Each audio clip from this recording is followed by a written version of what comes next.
দর্শক সবাইকে স্বাগত পথে পান্তরের আজকের পর্বে। ছবির মতো সুন্দর একটি দৃশ্য। যারা নৌপথে জিয়নপুর বাজারে যান তাদের কাছে এই জায়গাটি খুবই পরিচিত। হ্যাঁ দর্শক, এটি মানিকগঞ্জের দৌলতপুর উপজেলার জিয়নপুর ঘাট। এই ইউনিয়নের আরেকটি অংশ আছে যমুনার ওপারে।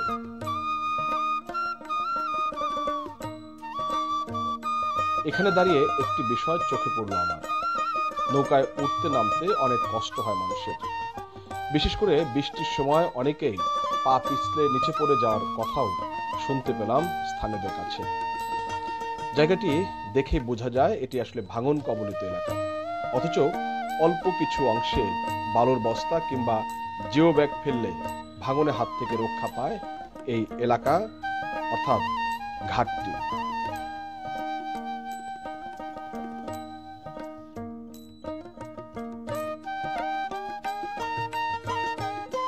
লোকজনও বস্তার উপর দিয়ে অনায়াসে যাতায়াত করতে পারত এখানে, কিন্তু দায়িত্বশীল কারোর চোখে হয়তো বিষয়টি ধরা পড়েনি, কিংবা স্থানীয়রা বিভিন্ন সময় দাবি দাওয়া করলেও কর্তৃপক্ষ গুরুত্ব দেয়নি।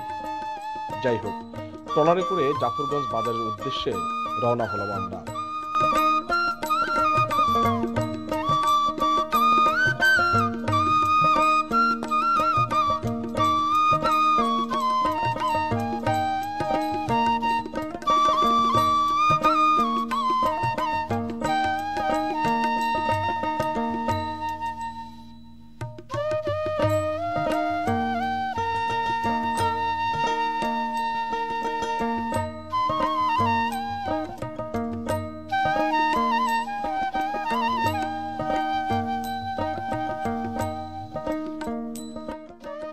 পথে পান্তরে চোখ জুড়ানো প্রাকৃতিক দৃশ্য, নদী পারে মানুষের জীবন সংগ্রাম আর ভাঙনের দৃশ্য দেখতে দেখতে চলে এলাম জাফরগঞ্জে।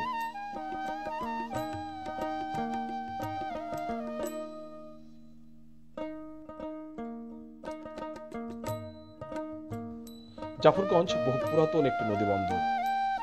সেই গল্প না হয় আপনাদের আরেকদিন জানাবো। পথে পান্তরের আজকের গল্প এখানেই শেষ করছি। ভালো থাকবেন সবাই। আল্লাহ হাফেজ।